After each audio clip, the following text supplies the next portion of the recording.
Alathur കിണ്ടിമുക്കിൽ bike നിയന്ത്രണം വിട്ടുമറിഞ്ഞ് യുവാവ് മരിച്ചു. കോങ്ങാട് വെട്ടുകുളം ഹൌസിൽ സുരേഷിന്റെ മകൻ സുജിത്താണ് മരിച്ചത്.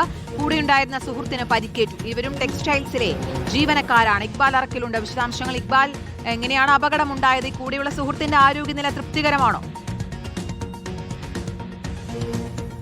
കീർത്തന, പാലക്കാട് ആലത്തൂർ കിണ്ടിമുക്കിൽ വെച്ചാണ് ഈ ബൈക്ക് നിയന്ത്രണം വിട്ടുമറിഞ്ഞ് യുവാവ് മരിക്കുന്ന സാഹചര്യം ഉണ്ടായത്.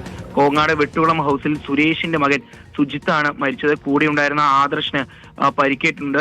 ഇയാൾ ഇപ്പോൾ ഇരട്ടക്കുളത്തെ സ്വകാര്യ ആശുപത്രിയിൽ ചികിത്സയിൽ തുടരുകയാണ്. കഴിഞ്ഞ ദിവസം രാത്രിയിലാണ് ഇത്തരത്തിൽ അപകടം സംഭവിക്കുന്നത്. എരുമിയൂരിൽ നിന്ന് ആലത്തൂരിലേക്ക് വരികയായിരുന്ന ഈ രണ്ട് യുവാക്കളും ഇതിനിടയിൽ ബൈക്കിന്റെ നിയന്ത്രണം നഷ്ടപ്പെടുകയും ഡിവൈഡറിൽ ഇടിക്കുകയായിരുന്നു. ഈ സുജിത്ത് വാഹനം ഓടിക്കുകയായിരുന്നു. സുജിത്തിന് ഗുരുതരമായി തന്നെ പരിക്കേൽക്കുകയും സമീപത്തെ ആശുപത്രിയിലേക്ക് എത്തിച്ചെങ്കിലും സുജിത്തിന് ജീവൻ നഷ്ടമായി. ആദർശിനെ ഗുരുതരമായി തന്നെ പരിക്കേറ്റ് ഇപ്പോൾ ഇരട്ടക്കുളത്തെ ആശുപത്രിയിൽ ചികിത്സയിൽ തുടരുകയാണ്. ഈ രണ്ടുപേരും ആലത്തൂരിൽ തന്നെ പ്രവർത്തിക്കുന്ന ഒരു വ്യാപാര സ്ഥാപനത്തിലെ ജീവനക്കാരാണ് എന്നുള്ളതാണ് മനസ്സിലാക്കുന്നവർ. എരുമിയൂരിൽ നിന്നും ആലത്തൂരിലേക്ക് പോകുന്നതിനിടയിലാണ് ഇത്തരത്തിൽ ഡിവൈഡറിൽ ഇടിച്ച് ബൈക്ക് അപകടം ഉണ്ടാവുന്നത്. ശരി, ഇക്ബാൽ അറക്കലാണ് വിവരങ്ങൾ നൽകിയത്.